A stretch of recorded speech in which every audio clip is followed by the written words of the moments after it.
또 다른 분? 루키? 왜냐면, 왜 루키를 싫어할까요? 시어머니를 모셔도 너무 잘 모셨어요. 이렇게 잘 모시면 짜증나죠.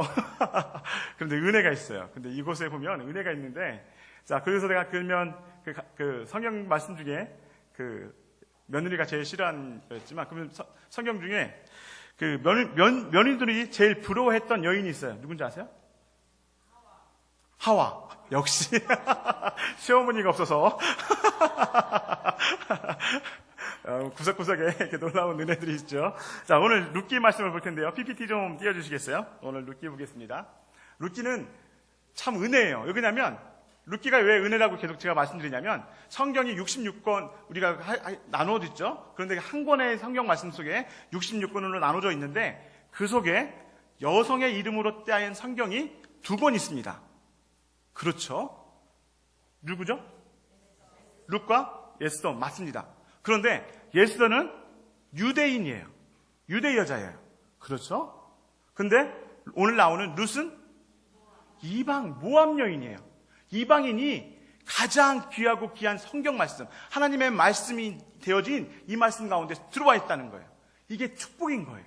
이게 은혜인 거예요. 이것이 또 우리 이야기인 거예요. 우리가 이방 사람으로 하나님으로부터 외인, 하나님으로부터 벗어나 있던 사람들이었는데 우리가 하나님의 자녀 되어져서 하나님의 성경 생명책에 기록되어진 사람들이잖아요. 룻이 담고 있는 놀라운 비밀들이 이렇게 있는 거예요. 단지 한 여인의 부모, 시어머니를 잘 모셨다 이야기가 아니라 정말 이 속에는 하나님께서 어떻게 구원하시고 어떻게 자녀 삼으시고 예수 그리스도의 족보에 들여주시는지 하나님의 놀라운 섭리가 숨어 있다는 것이죠. 근데 이것이 바로 은혜인 것입니다. 능력 없었어요. 아무런 무가치했어요. 볼품 없었어요. 그저 하나님의 은혜로 건져움 받은 것이죠. 내 삶을 돌아볼까요? 내 삶이 어떻습니까? 내 삶이 그런 인생 아닙니까? 내 인생이 너무나 초라하고 보잘것없고 비교해보면 나는 왜 이 모양일까 생각할 때가 참 많이 있잖아요.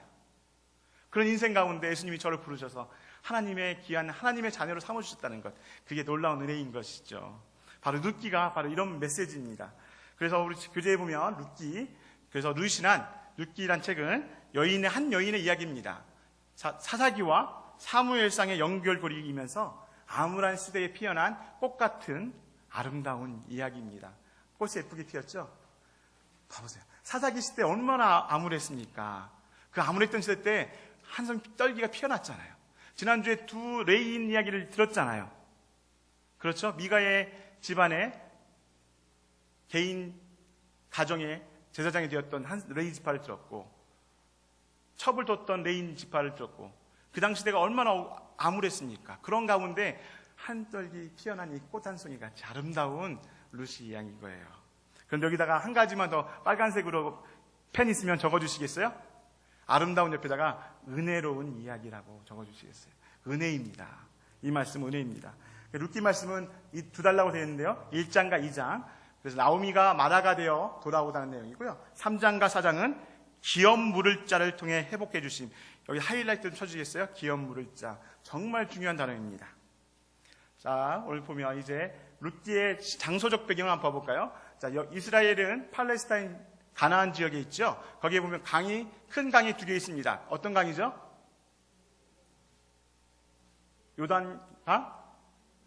갈릴리 바다가 있고 요단강이 있고 사해 바다가 있죠.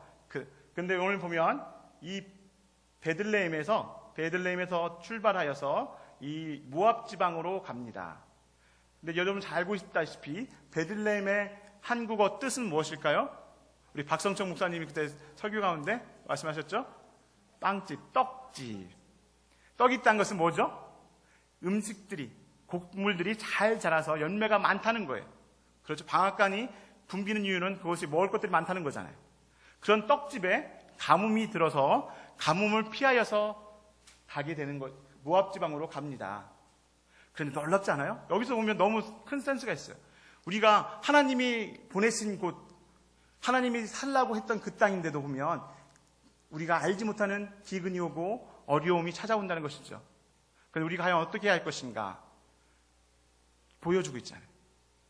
우리가 아브라함도 많이 들었죠. 가나안 땅으로 갔는데 그 땅에 기근이 들어서 애굽으로 가고 또 어디죠? 아비멜렉에 있던 그곳으로 가게 되고 그곳에서 자기 아내를 누이라고 하는 그런 처참한 안타까운 일들을 저지른 또 모습을 보게 되잖아요.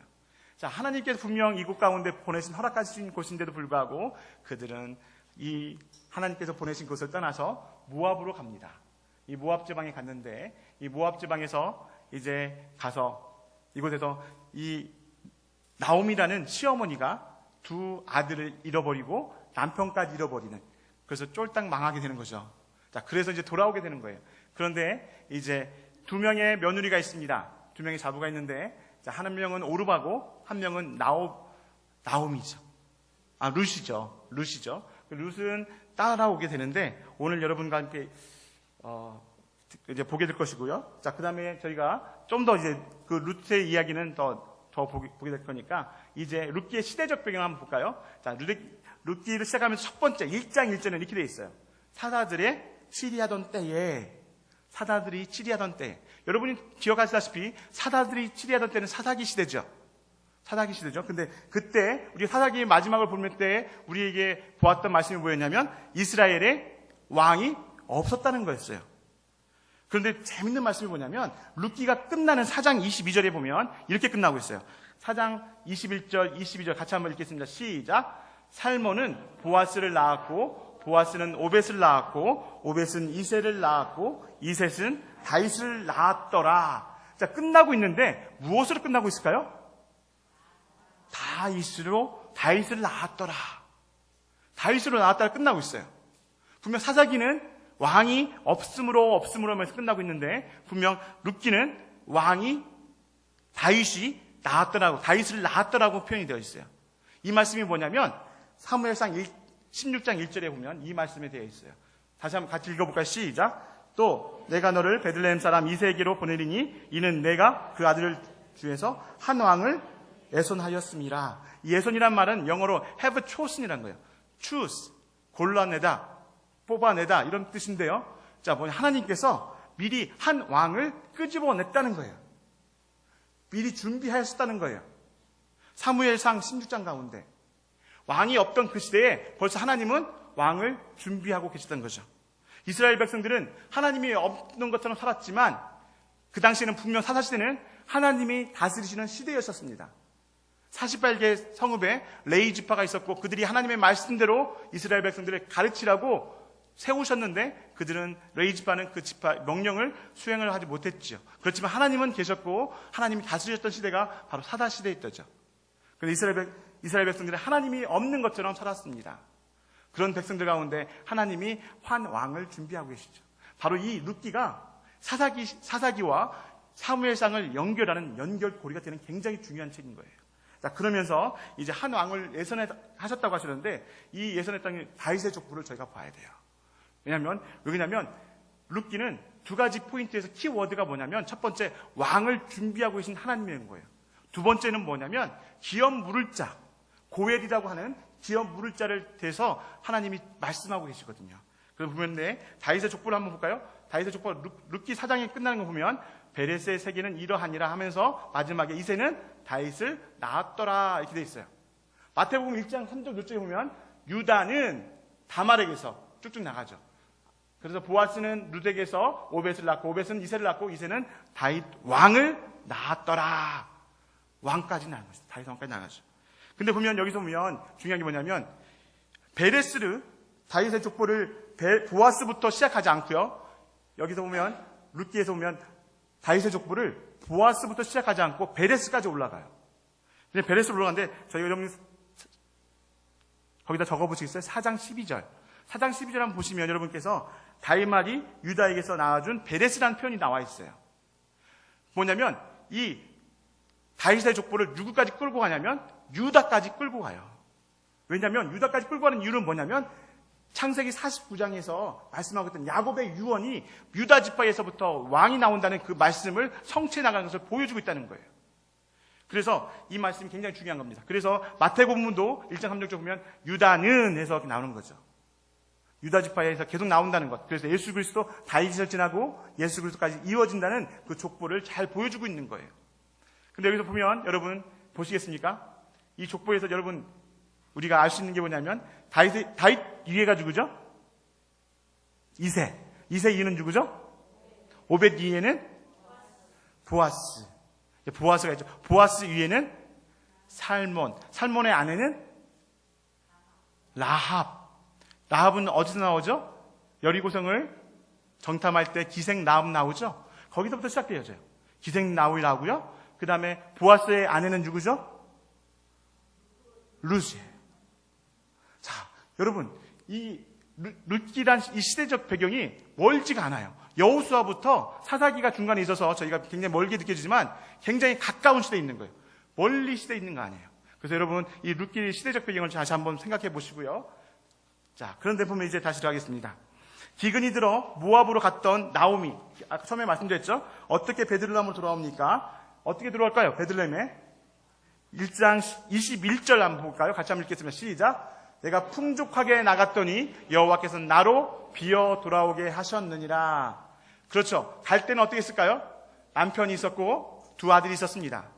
풍족하게 갔죠. 근데 비록 물질적인 그런 것은 없었지만 가족적인 배경은 풍족했습니다. 그런데 돌아올 때는 어땠습니까? 딸랑 남편 죽고 아들 죽고 딸랑 누구만 오죠? 며느리 한 명.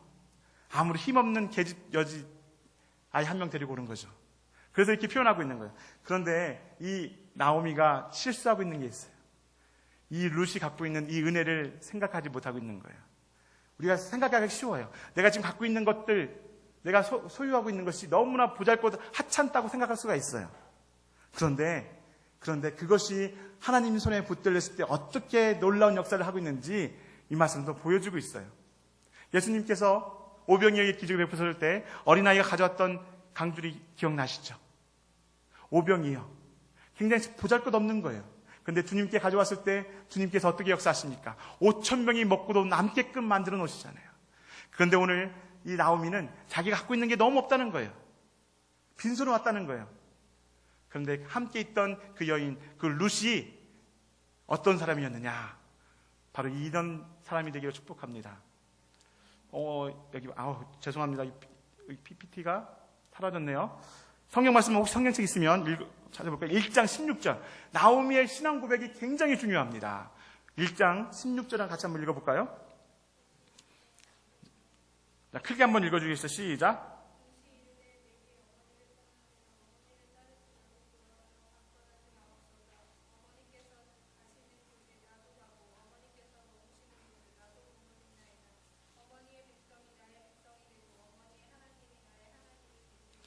아멘. 이 말씀이에요. 룻이 이르되 어머니의 백성이 나의 백성이 되고 어머니의 하나님이 나의 하나님이 되신다는 거예요. 여러분, 이방 계집이었어요. 이방 계집이었는데 이 이방인이 죽을 수밖에 없는 이스라엘인들을 볼 때 개만도 못했던 그 이방인, 그것도 여자였는데 이 여인의 입에서 나오는 고백이 어떤 고백이에요? 어머니의 그 하나님이 나의 하나님이 되겠다는 고백을 하고 있잖아요. 얼마나 놀라운 신앙 고백입니까? 우리가 세상 밖에 있을 때, 하나님을 몰랐을 때 우리가 어떻게 살았습니까? 죄인으로 죽을 수밖에 없는 죄인이었지만 하나님이 우리를 불러주셨을 때 우리가 하나님을 아버지라 부를 수 있다는 그 놀라운 축복이 우리한테 있었지 않습니까? 그 놀라운 축복이 바로 이 룻에게 있는 거예요. 이 룻을 통해서, 이런 놀라운 신앙 고백을 하는 룻을 통해서 어떻게 이 가문에 놀라운 일이 시작되어지는지 우리가 지금부터 한번 보겠습니다. 자, 그래서 보면 여기서 괴로운 가운데 처한 나오미와 룻에게 소망이 있을까요? 자, 아무것도 없이 왔어요. 자, 딸랑 여자 2명이서 지금도 마찬가지예요. 지금 경제사회도 그렇죠. 여자 2명이 살아가기 얼마나 어렵습니까? 힘들습니까? 그런 가운데서도 그런 가운데 있는 거예요. 정말 어렵죠. 무엇을 하고 어떻게 먹고 살아야 할지, 의식주를 어떻게 해결해야 할지 참으로 어려운 문제에 난간을 부딪혀 있습니다. 자, 그때 이 룻이 보아스에게 하는 고백이 바로 이 말씀입니다. 3장 9절인데요. 같이 한번 읽을까요? 시작. 당신은 우리 기업을 물을 자가 됨이니라. 기업을 물을 자. 여기 하이라이트 좀 해주시겠어요? 기업 물을 자. 너무 중요한 단어입니다. 이것은 또 고엘이란 또 단어이기도 한데요. 고엘이 단어인데 이 기업 물을 자는 단어인데 뭐냐면 능력이 없는 자에게, 우리 친족 가운데 능력이 없으면 죽거나 어떤 전쟁 나가서 사망을 했음을 말미암아서 능력이 없을 때 가까운 친족이 그에게 가서 그의 집안을 형편을 돌봐주는 거예요. 또 대를 잇게 해주는 것도 있고요. 그것이 바로 이 기업 물을 자라는 표현인데요. 자, 4장 10절에 보면 그래서 룻이 이렇게 표현을 합니다. 같이 한번 읽겠습니다. 시작. 또 말론의 아내 모압 여인 룻을 사서 나의 아내로 취하고 그 죽은 자의 기업을 그 이름으로 잊게 하여 그 이름이 그 형제 중과 그곳 성문에서 끊어지지 않게 하며 너희가 오늘날 증인이 되었느니라. 아무것도 없던 나오미와 룻에게 이 보아스가 기업 물을 자가 되어주겠다는 거예요. 그 인생을 책임져 주겠다는 거예요. 책임져 주겠다는 거예요. 옆에 보면 기업 물을 자가 있습니다. 친족으로 능력 있는 자인데 보통 기업 물을 자는 세 가지의 능력이 있어야 돼요. 뭐냐면 첫 번째, 가까운 친족이어야 돼요. 그 사람과 그 지파 속에, 그 가문 속에 가까운 친족이어야 하는 거예요. 더불어서 두 번째는 능력이 있어야 돼요. 능력이 없으면 할 수가 없는 거죠. 세 번째, 그 능력이 있음에도 불구하고 내가 그를 내가 그를 향해서 기업 물을 자 역할을 감당하겠다고 하는 의사가 있어야 돼요. 내가 이렇게 행하겠다 하는 의사가 있어야 돼요. 자, 이렇게 해서 보면 이 세 가지의 모든 것을 만족해야만이 기업 물을 자가 할 수 있는 거예요. 그래서 보면 기업 물을 자는 것은 레위기 25장 25절과 창세기 38장 8절에 보면 이런 말씀들이 기업 물을 자에 대해서 잘 표현하고 있어요. 자, 그래서 이 나오미와 룻에게 이 보아스는 기업 물을 자가 되어줍니다. 자, 그런데 우리가 조금 더 나가서 우리에게 적용해 볼까요? 자, 우리 가운데 죗값에 팔린 우리의 기업 물을 자가 누구실까요? 예수님이세요. 자, 히브리서 2장 9절 말씀 같이 한번 쭉 읽어볼까요? 시작. 오직 우리가 천사들보다 잠깐 동안 못하게 하심을 입은 자 예수를 보니 이를 행하심은 하나님의 은혜로 말미암아 모든 사람을 죽으심을 맛보려 하심이 그러므로 형제라 부르시기를 부끄러워 아니하시고. 여러분, 여기서 보면 예수님께서 우리의 기업 물을 자가 되어주셨다는 거예요. 죄에 팔려 죽을 수밖에 없는 우리를 위해서 예수님께서 친히 기업 물을 자가 되어주셨다는 거예요. 그런데 여기서 보면 예수님께서 우리를 향해서 형제라 부르기를 부끄러워하지 아니하셨다는 거예요. 요즘 드라마 같은 데 보면 이런 드라마 많이 나오잖아요.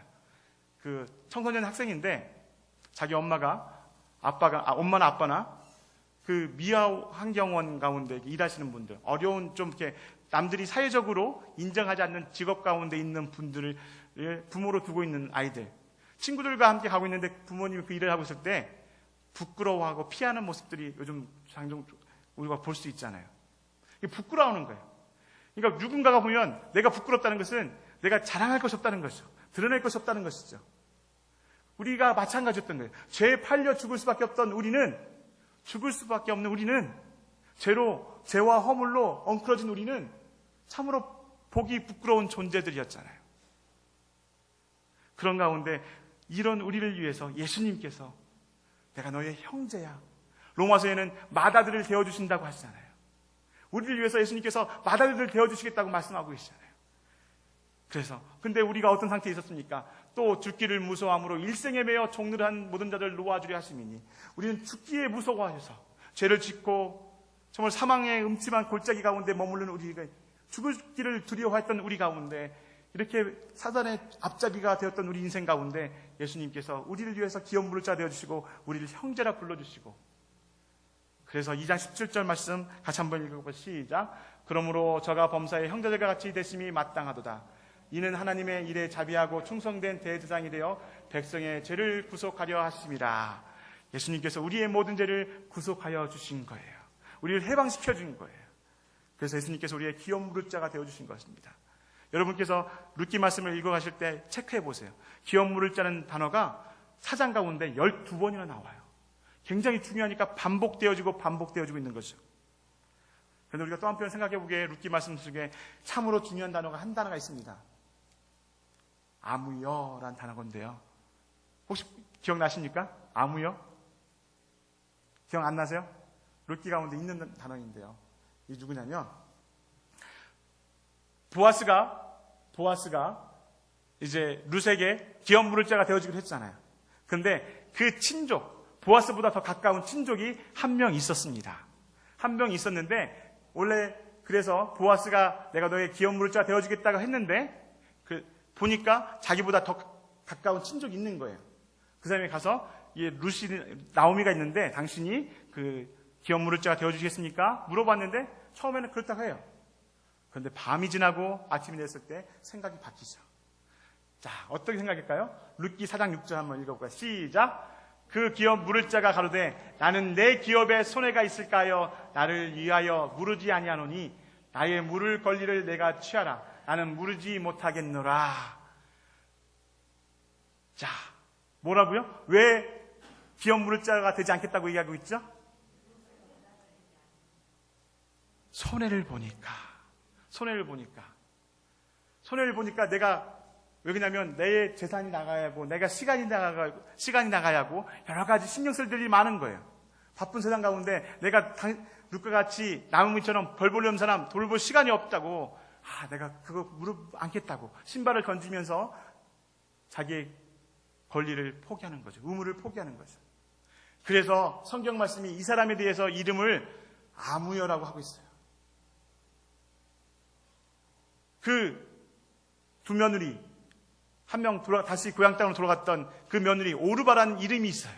심지어 그런 사람까지 이름이 있는데 이 기업물을 1순위에 있던 사람, 그 한 사람이 이름을 왜 안 적었을까요? 굉장히 의도적으로 기록하지 않고 있습니다. 알아야 돼요, 저희가. 왜 그러냐면 주님께서 분명 말씀하십니다. 누가복음에 이렇게 말씀하시죠. 너희가 나와 나의 말을 부끄러워하면 마지막 날에 나도 너희를 부끄러워한다고 말씀하셨어요. 지금 이 아무여는 부끄러운 거예요. 나오미와 룻, 내가 돌보아야 할 나의 친족들이 있음에도 불구하고 그들을 향해서 부끄러워서 그에게 손 내밀지 않은 거예요. 분명 나누고 도와주고 하는 것이 당연한 의무이건만 그 의무를 멀리하는 거예요. 그래서 성경은 분명 말씀하고 있어요. 주님께서 말씀하고 계세요. 네가 나를 부끄러워하면 나도 마지막 날 너를 부끄러워하겠다고 말씀하고 있어요. 그래서 이 부끄러웠던 사람, 그 사람의 이름이 기록되어지지 않고 있는 것이죠. 여러분의 삶은 어떤 삶이 되시기 원하십니까? 정말 주님께서 말씀하고 있어요. 부끄러워하지 않는 삶. 정말 내가 주께서 맡기신 귀한 사명들 감당하여서 정말 주의 생명책에 기록되어지기를 원하시죠? 이렇게 아무여처럼 그냥 성경에서 예수님마저 나를 부끄러워하는 그런 인생 되지 않기를 축복합니다.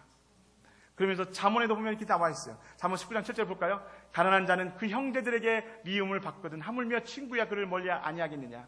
따라가며 말하려 할지라도 그들이 없어졌으리라. 가난하면 떠나가죠. 돌아와 탕자 이야기 기억나시죠? 탕자가 많은 재물이 있었을 때 세상 친구들 사귈 때 어떻습니까? 많은 친구들이 붙었지만 그에게 돈이 재물이 하나도 없을 때 모두 떠나가고 마는 것을 보게 되죠. 가난하게 궁핍하게 됐을 때 모두 떠나갈 때 우리 주님은 부끄러워하지 않으시고 우리를 형제 삼아주시고 우리를 위하여 기꺼이 그 목숨을 내어주시는 것이죠. 그래서 고린도 후서 8장 9절 같이 한번 읽어볼까요? 시작. 우리 주 예수 그리스도의 은혜를 너희가 알거니와 부유하신 이로써 너희를 위하여 가난하게 됐음은 그의 가난함으로 말미암아 너희를 부유하게 하려 하심이라. 아멘. 정말 예수님께서 부유하신 분이었어요. 빌립보서 2장 하나님은 본래 하나님과 근본 되신 하나님과 동등된 위치에 하늘에 계셨던 그 하나님이신데 우리와 같은 죄인과 같은 인간의 몸을 가지고 이 땅에 오셔서 자신의 모든 것을 내어주시고 십자가에 죽으시면서 가난하게 되셨잖아요. 예수님의 그 가난하게 되심으로 말미암아서 우리가 하나님의 자녀가 되어지는 놀라운 축복 가운데 거하게 되는 거죠. 우리는 부유하게 된 거예요. 그래서 이사야 53장에 이런 말씀이 있죠. 너무나 잘 아는 말씀. 그가 찔림은 우리의 허물을 인하며 그가 상함은 우리의 죄악을 인함이라. 바로 예수님께서 우리를 부끄러워하지 아니하시고 우리를 위하여서 이 말씀들을 해주시는 거예요. 그래서 이 룻기가 짧은 4장의 말씀으로 되어 있지만 이 안에 담겨져 있는 말씀은 너무나 존귀한 말씀입니다. 우리에게 다시 한번 주님께서 말씀하십니다. 형제여, 내가 형제에게 부탁한 한 명 돌아보고 있는가? 이번 주에 김소리 목사님께서 주일날 설교 말씀하셨죠. 주중에 헌금을 가난한, 정말 내가 꼭 필요했던 사람을 위해서 꼭 쓰고 그를 위해서 도와주고 우리가 나중에 나누자는 또 말씀하셨잖아요. 참으로 중요합니다. 특별히 여기서 중요한 말씀은 우리가 예수님을 부끄러워하지 아니하고, 그래서 사도 바울은 이렇게 내가 복음을 부끄러워하지 않는다고 그랬어요. 여러분, 복음을 부끄러워하지 않는 인생, 그래서 정말로 우리 가운데 죽어가는 영혼, 아직도 예수 그리스도를 알지 못하는 영혼들에게 이 복음을 전하는 것입니다. 다시 한번 이 룻을 여러분 읽어가실 때 이 놀라운 귀한 생명의 말씀, 정말 기업 물을 자가 되셨던 우리 예수님의 말씀을 생각하면서 우리가 아무여란 주께서 마지막에 부끄러워하는 인생 안 되기를 진심으로 축복하며 기도합니다. 자, 이제 보면 이제 통일한국 시대로 가볼까요? 통일한국 시대로 들어가겠습니다. 자, 통일한국 시대를 가는데 우리가 보면 창조시대, 족장시대, 출애굽 광야시대, 가나안 정복시대, 사사시대, 통일왕국시대, 분열왕국시대, 포로시대, 포로귀환시대, 이렇게 시대를 구분, 9개를 구분해서 구약을 보고 있는데 창세기, 출애굽기, 민수기, 여호수아, 사사기, 사무엘상, 사무엘하, 열왕기상, 열왕기하, 에스라, 느헤미야, 에스더, 이렇게 쭉 볼 수 있는데요.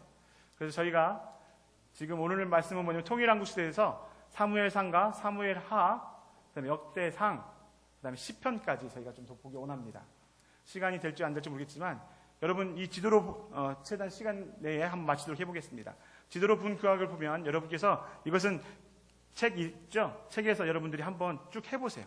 여러분이 스스로 집에서 이렇게 한번 그려가면서 이때는 이렇게 여기까지 왔고 이 시대가 이렇게 이루어졌다는 것을 여러분들이 쭉 한번 그려보시면 굉장히 지도로 성경을 입체적으로 배울 수가 있습니다. 직접 해보시기 바랍니다. 자, 이렇게 해서 지도로 본 구약을 보는데 사무엘상을 구조로 보게 되면 사무엘상은 신정체제에 있던, 그렇죠? 제가 말씀드렸죠? 사사기라는 신정체제에서 왕정체제로 넘어가는 이제 가도기적인 시대인데요. 그때 하나님께서 사무엘을 부르십니다. 그래서 사무엘을 구조는 세 단락으로 구분할 수 있는데 첫 번째, 사무엘이 마지막 사사가 되었던 시대, 1장부터 8장까지 시대를 나눌 수 있고요. 사울이 왕조의 첫 번째 왕이 되어서 다스렸던 시대, 그 다음에 다윗이 후계자로 기름 부음을 받은 때까지, 그래서 사무엘부터 해서 사울 왕이 죽는 것까지 사무엘상은 기록되어져 있습니다. 그래서 특별히 사무엘상 보면 통일왕국 가운데 사울 왕의 이야기를 좀 더 저희가 많이 보기를 원해요. 사울 왕의 모습을 보면 여기서 보면 첫 번째 사울 왕, 통일왕국 시대를 시대적인 정치적으로 보면 사울 왕과 다윗 왕과 솔로몬, 이 세 왕이 통일왕국 시대를 형성한 사람들입니다.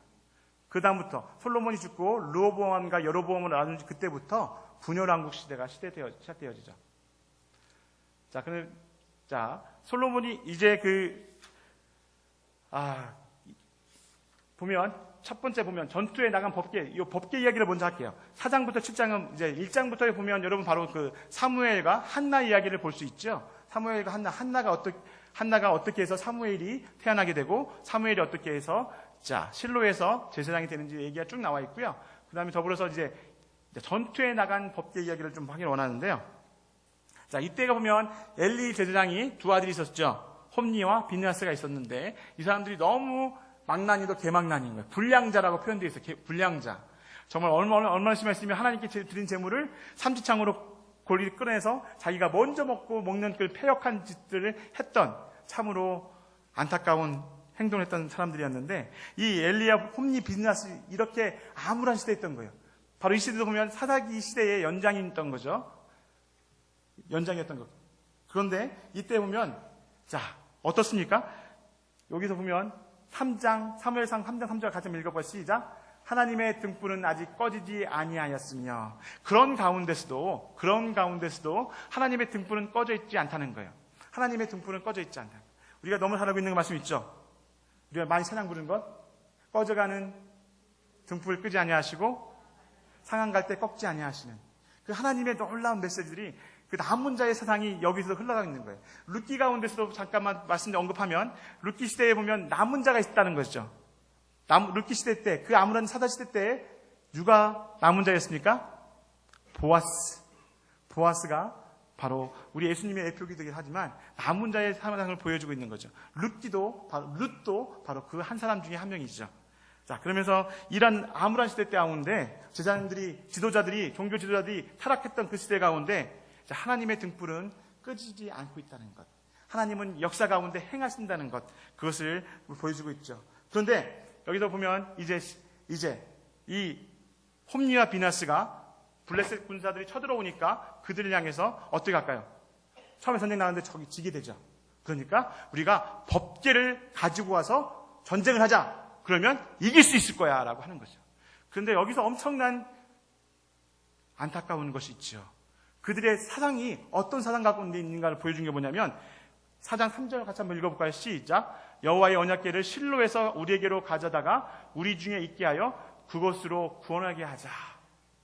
자, 언약궤는 바로 예수님을 예표하고 있는 하나님의 임재를 말씀하고 있는 것이죠. 그런데 그들의 생각 가운데는 뭐냐면 하나님과의 교제가 없는 거예요. 하나님의 인격적인 교제가 없는 거예요. 단지 법궤를 뭘로 하냐면 그들의 생활 가운데 필요한 어떤 하나의 일부로 보고 있는 거예요. 그래서 이 하나님의 임재하신 그 법궤를 볼 때 뭐라고 표현하겠습니까? 지시대명사 그것으로 표현하고 있는 것이죠.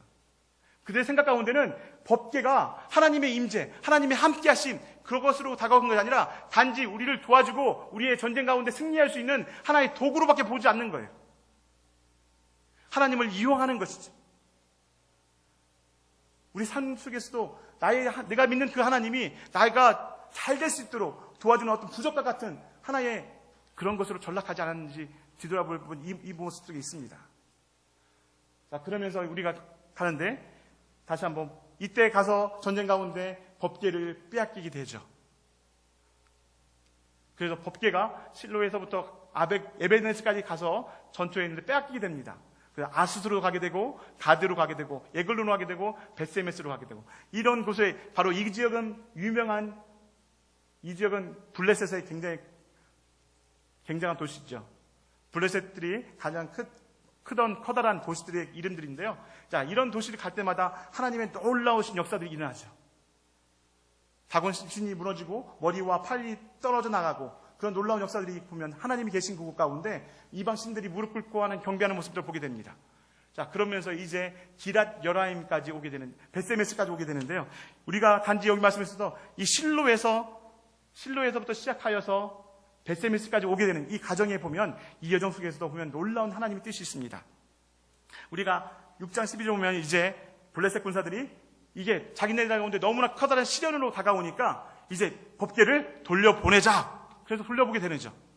돌려보내는 가운데 암소에다가 신을 보내면서 보내는데 그 암소가 어떻게 하죠? 6장 12절 시작. 암소가 벳세메스로 길로 바로 행하여 데르러 가며 갈 때 울고 좌우로 치우치지 아니하였고 좌우로 치우치지 아니하고 바로 걸어가죠. 누가 아무도 인도하지 않는 가운데 소몰이꾼 아무도 없는 가운데 자 벳세메스까지 올라갑니다. 근데 우리는 여기서 보면 그냥 우리도 소처럼 우직하게 하나님 열심히 막 믿고 하나님 순종하자 이렇게 보면 안 되고요. 이 말씀 속에는 하나님의 놀라운 계획하심이 있어요. 뭐냐면 실로에서 벳세메스, 실로는 여호수아 16장 5절과 벳세메스는 여호수아 21장 16절에 표현되어 있는데요. 이것들이 땅에 분배가 되어지는데 어떤 민족에게 분배되어진 것입니다. 시편 78편 60편 같이 한번 읽어볼까요? 시작. 실로의 성막 곧 인간의 세워진 장막을 떠나시고 자 우리가 볼 때에는 이것이 사람들에 의해서 법궤가 옮겨다닌 것처럼 보이잖아요. 그렇지만 성경 말씀을 기록하겠습니다. 하나님이 떠나셨다는 거예요. 하나님이 옮기셨다는 거예요. 하나님은 스스로 행하시는 분이십니다. 하나님은 사람들에 의해서 이용당하시는 분이 아니세요. 하나님께서 하나님의 주권을 가지고 역사하시는 거예요. 그래서 실로라는 곳에서 실로에 있던 그 성막이 인간의 세우신 장막을 떠나셨다는 거예요.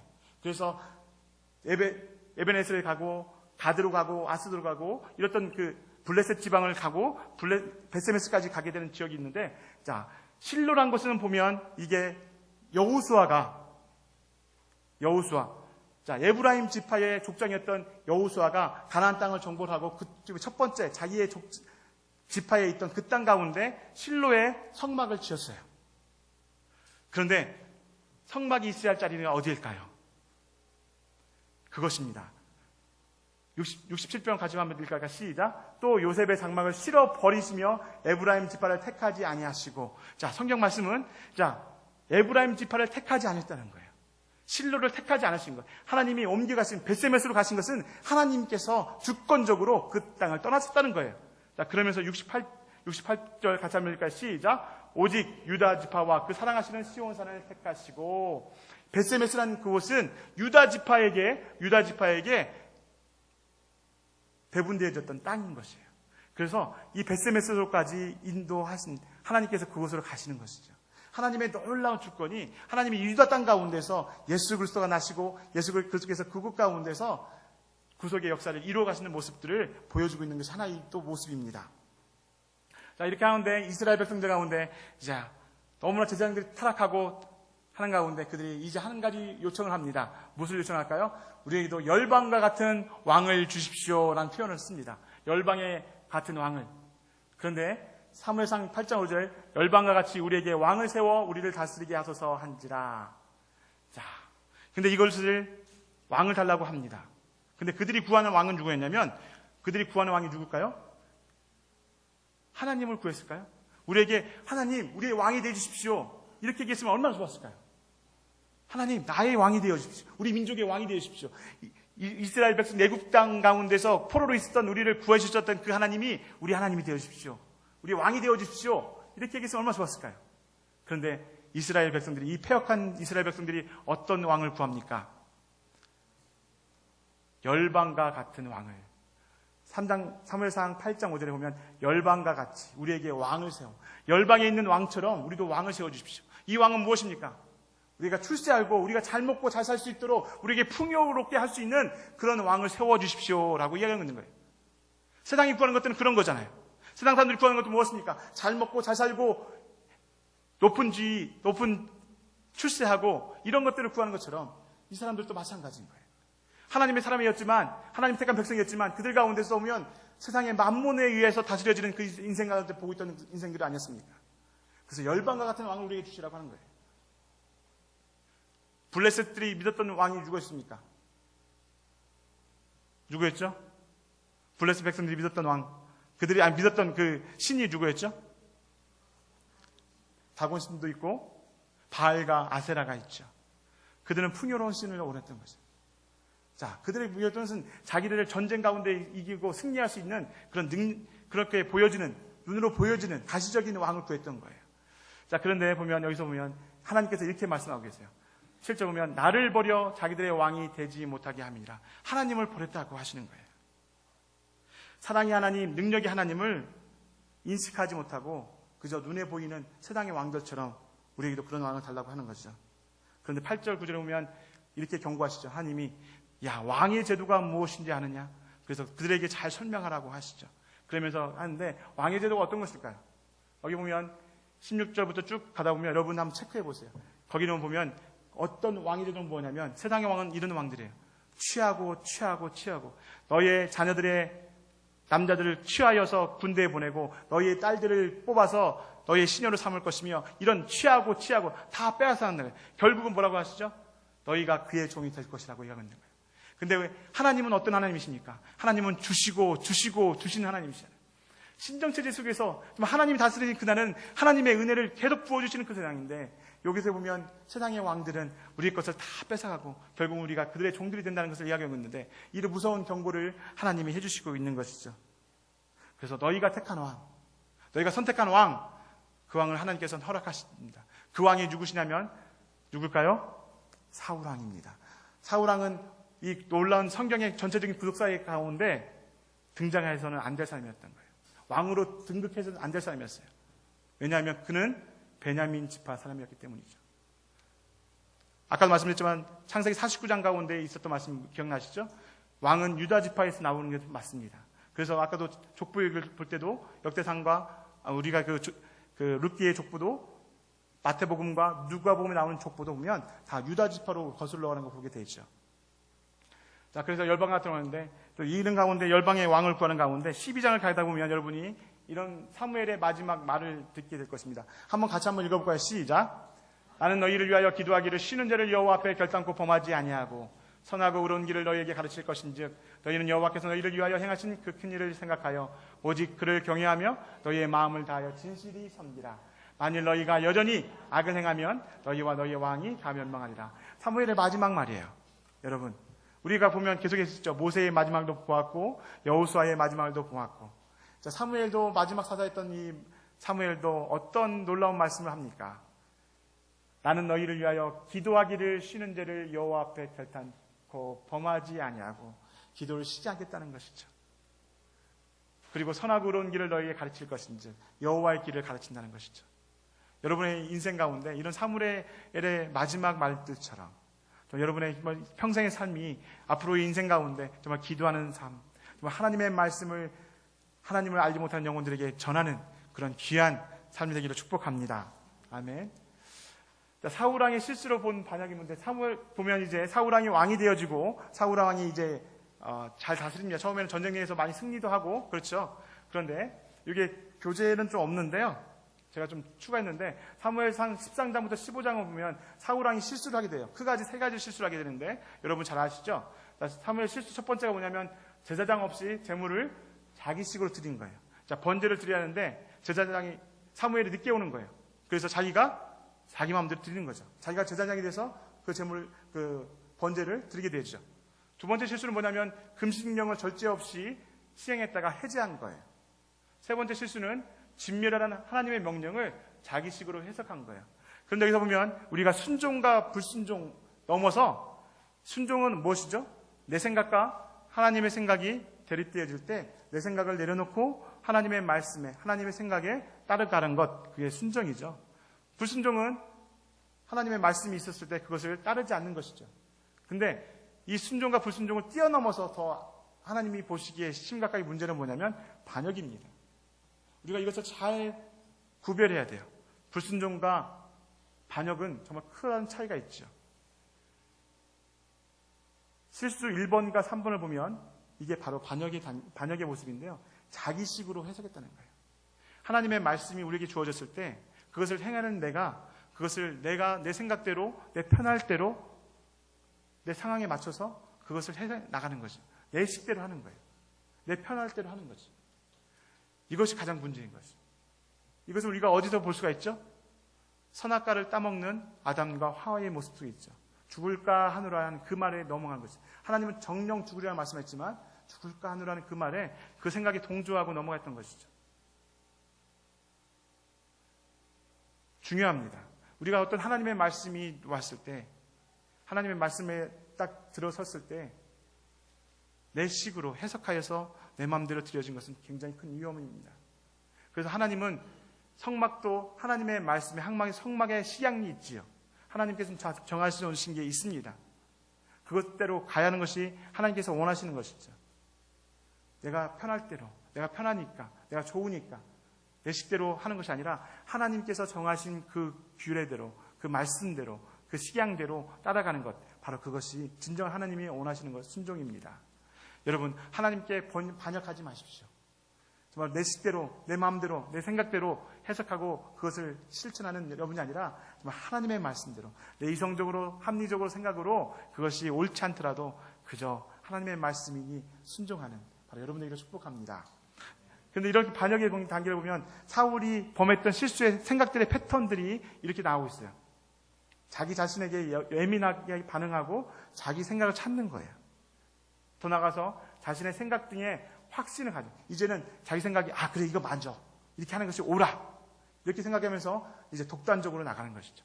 누구의 말도 듣지 않는 거죠. 자, 그러면서 자기 중심성으로 다 이제 해결하려는 것이죠. 그리고 마지막으로는 이제 망가지는 이런 단계를 거치게 되는데요. 우리가 이런 사울왕의 실수의 모습들을 우리가 하지 않은 것입니다. 그런데 사울왕의 가장 큰 문제는 뭐냐면 나중에 보겠지만 사울은 두 가지의 큰 상처가 있던 사람입니다. 우리가 사울왕도 보면 하나님께 기름 부어 받던 사람이에요. 그렇지만 하나님의 성령이 떠났을 때 악령이 그를 다스렸던 모습을 보게 되는데 인간적으로 보면 큰 상처가 있던 사람이에요. 뭐냐면 그 마음속에는 두려움이 있었다는 거예요. 어떤 두려움이냐면 첫 번째, 사람을 바라보는 두려움이 있었어요. 그래서 우리가 말씀을 보게 되면 저희가 좀 더 이게 말씀으로 그 말씀에 보면 다 기록되어 있는데요. 어디 있냐면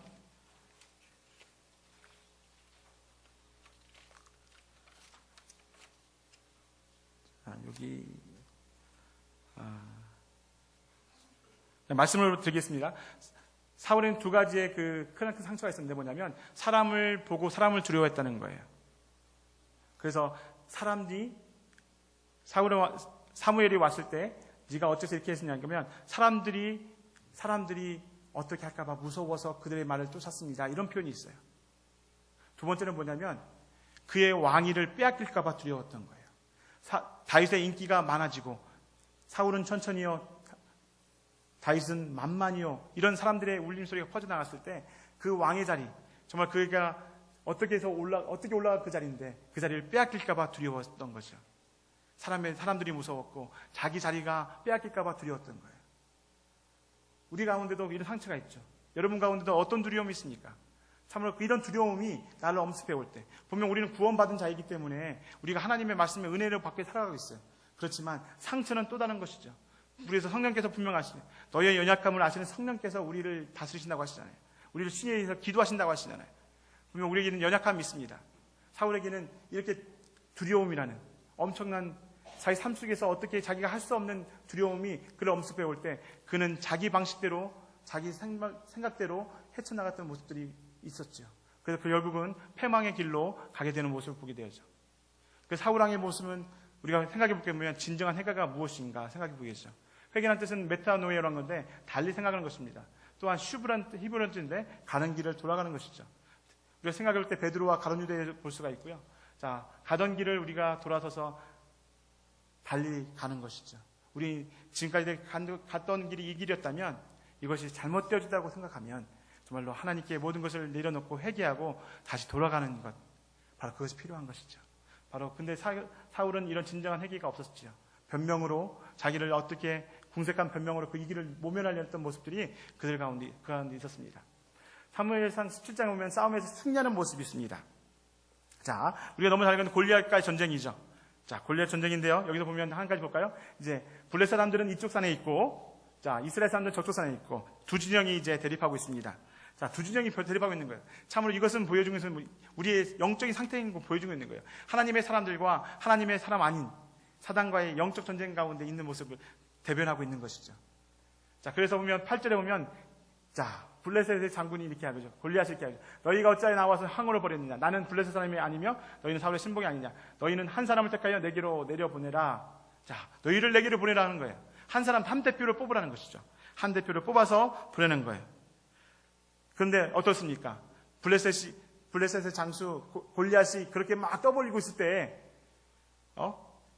여호와 하나님을 멸시하고 이스라엘 백성들을 무시하면서 그렇게 하고 있을 때 한 명의 대표가 나와서 나와 전쟁을 벌이자 하는데 누가 나가죠? 아무도 안 나갑니다. 사울도 굉장히 장수였어요. 그렇죠. 아말렉을 무찔렀고 블레셋과 전쟁하면서 승리했던 아주 유명한 장수였습니다. 그런데도 이런 대적이 앞에 나와서 한 대표가 나와서 나올 때 아무도 나오지 않고 있어요. 자, 그럴 때 계시록 말씀 한번 볼까요? 5장 4절 같이 함께 시작. 그 두루마기를 펴거나 보거나 하기에 합당한 자가 보이지 아니하기로 내가 크게 울었더니. 자, 하나님께서 마음이 그러신 거예요. 정말로 그 많은 이스라엘 백성들 가운데 한 사람도 나가지 못한다는 거예요. 그 전쟁 가운데 나갈 사람이 없다는 거예요. 그때 하나님께서 울고 계시다는 거예요. 자, 그러면서 5절에 보면 유대 지파의 사자 다윗의 뿌리가 이겼으니. 자, 그런 가운데 누가 나갑니까? 이 블레셋 장수 가운데 한 명이 나가죠. 어린 소년 다윗이 나갑니다. 정말 칼도 없이 무기도 없이 물맷돌 하나 들고 나갑니다. 자, 그리고 만군의 여호와의 이름으로, 자, 만군의 여호와의 이름으로 나아가시죠. 자, 다윗의 블레셋 사람에게 이르되 너는 칼과, 사무엘상 10장 45절, 너무 유명한 말씀. 우리 같이 한 목소리 읽어볼까요? 시작.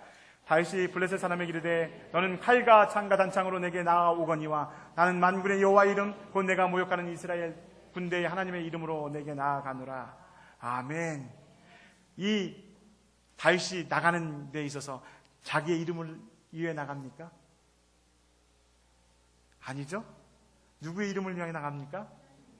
만군의 여호와의 이름으로 나간다는 것이에요. 만군의 이름으로.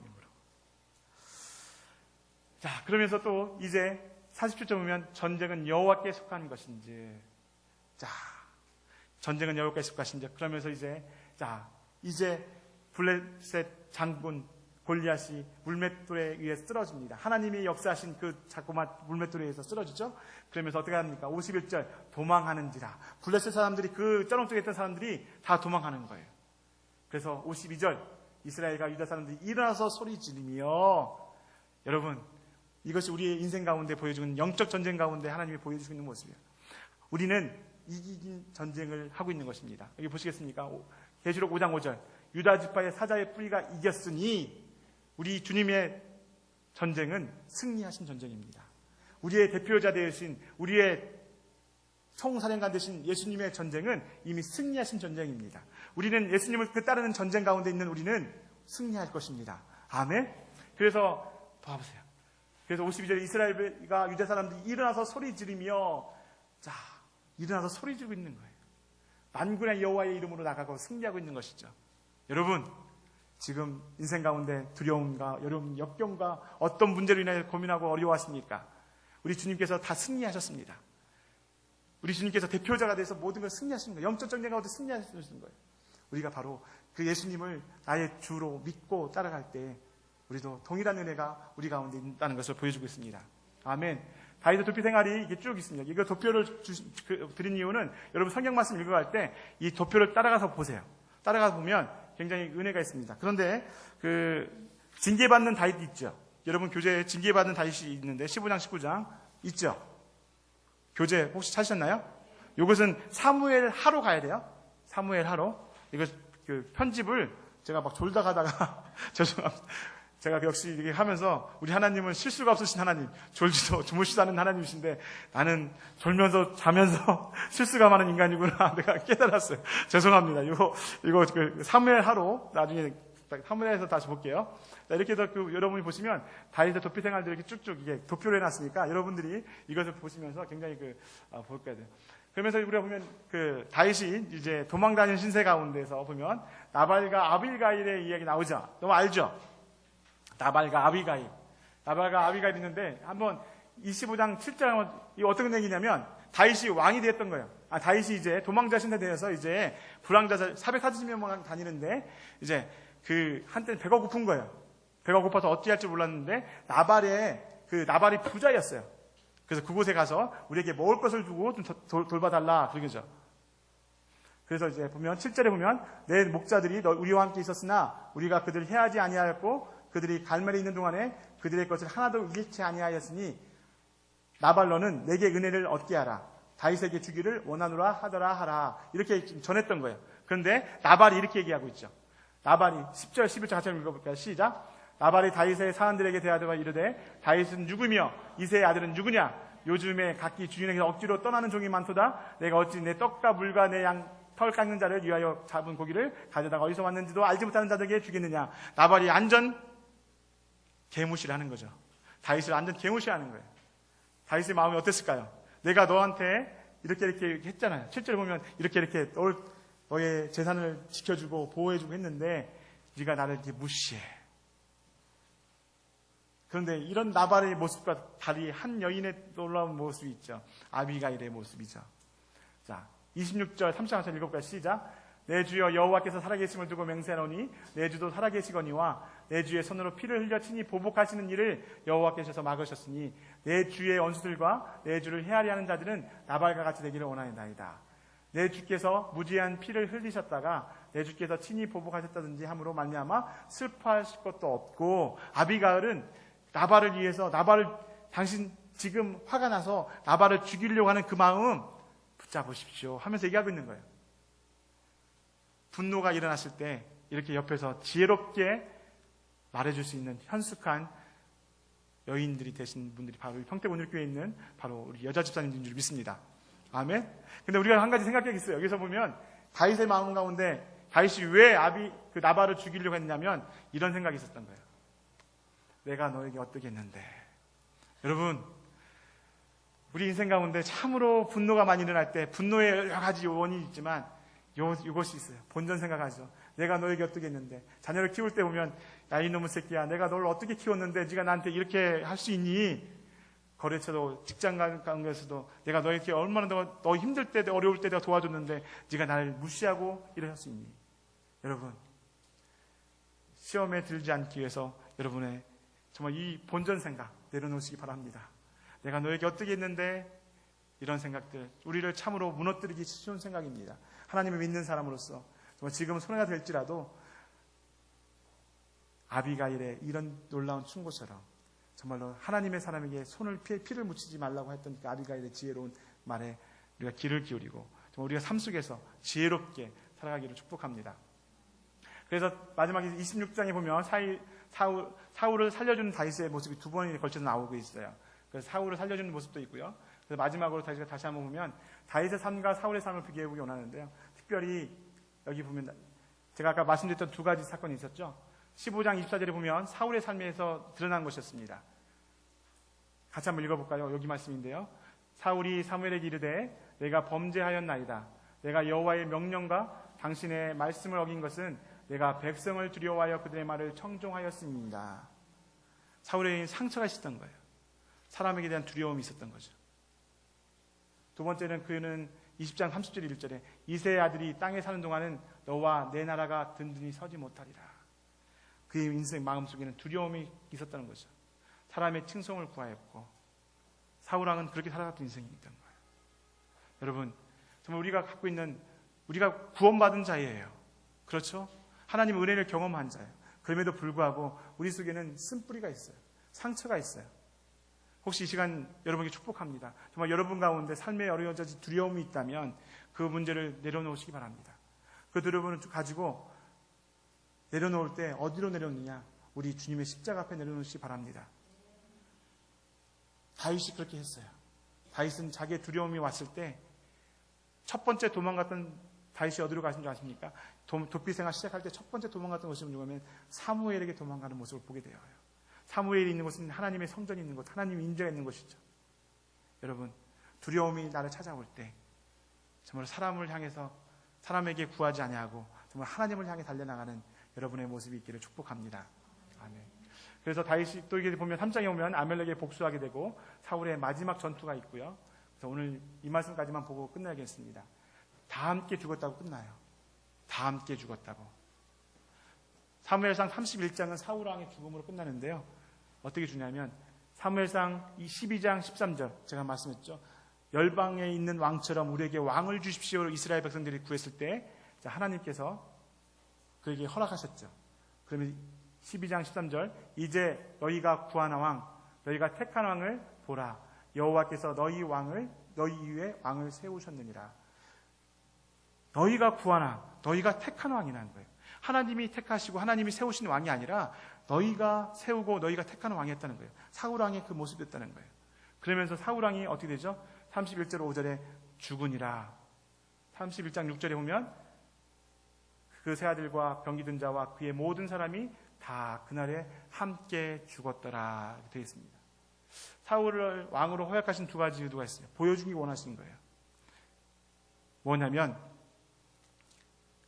내 힘으로, 내 능력으로 내가 무엇인가를 위해서 나의 구원을 이룰 수 없다는 것을 보여주고 있는 거예요. 이스라엘 백성들이 열방의 왕처럼 능력 있는 왕을 세워달라고 해서 그들의 문제를 해결하고 했지만 결국은 인간의 노력은 물거품으로 끝나는 것이죠. 우리가 나의 문제를 해결하기 위해서 하는 모든 행동들, 그것은 결국은 내가 쌓는 탑들은 무너지게 된다는 것이죠. 그렇지만 우리 하나님이 부어주신 은혜, 하나님께서 세우신 그 방법, 그것으로 나갈 때 완전한 길이 있다는 것이죠. 우리의 문제는 해결되어진다는 것을 보여주고 있는 거죠. 그래서 구원은 하나님께서 만들어 놓으신, 하나님이 준비해 놓으신 그 길 가운데 있다는 것을 보여주고 있는 거예요. 그래서 여러분의 생각처럼, 여러분의 뜻대로 하나님의 말씀을 자의적으로 해석하지 마시고 하나님의 있는 말씀 그대로 순종하는 여러분 되기를 축복합니다. 이 시간 우리가 찬양하며 찬송 한 곡 하기를 원합니다. 찬송 한 곡을 하는데 정말 제가 어릴 때 불렀던 찬송인데요. 같이 부르고 싶었어요. 제가 이 가사를 한번 읽어줄 테니까 한번 들어보실래요? 오 놀라운 구세주 예수, 내 주 참 능력의 주시로다. 큰 바위 및 샘 솟는 그곳으로 내 영혼을 숨기시네. 메마른 땅을 종일 걸어가도 나 피곤치 아니하며 저 위험한 곳 내가 이럴 때에 큰 바위 예, 숨기시고 주 손으로 덮으시네. 우리 주님이 이런 분이십니다. 다윗의 인생길, 그 도피 인생길 가운데서도 하나님은 그의 인생길 가운데 피난처가 되어주셨고 이루어져가 되어주셨고 그의 든든한 버팀목이 되어주셨죠. 놀라운 고백 아닙니까? 오, 놀라운 구세주. 구세주도 아니고 오, 놀라운 인생, 놀라운 구세주이신 거예요. 내 인생 정말로 보잘것없는 룻과같이 이방 계집같이 아무 보잘것없는 한 사람이었지만 나를 형제라 부르시기를 부끄러워하지 않았던 그 주님, 이 놀라운 구세주, 우리가 이 시간 그 주님의 놀라우신 사랑 생각하면서 이 찬양 같이 부르시겠습니다. 놀라운 구세주 예수 내 주 참 능력의 주시도다. 큰 바위 밑에 안전한 그곳으로 내 영혼을 숨기시네. 메마른 땅을 종일 걸어가도 나 피곤치 아니하며 메마른 땅을 종일 걸어가도 나 피곤치 아니하며 위험한 곳 내가 이를 때면 저 위험한 곳 내가 이를 때면 큰 바위에 숨기시고 주 손으로 덮으시네. 오, 놀라운 구세주. 오, 놀라운 구세주 예수 내 주 내 모든 짐 벗기시네. 죄악에서 날 끌어 올리시며 또 나에게 힘 주시네. 생각해 보십시오. 메마른 땅을 종일 걸어도 피곤치 않습니다. 우리에게는 주님이 계시기 때문에 내가 어떤 땅, 어떤 곳, 어떤 환경에 있을지라도 피곤치 않은 것은 나의 주님이 함께 하심입니다. 바로 이 고백이 다윗의 고백이었고 우리의 고백인 줄 믿습니다.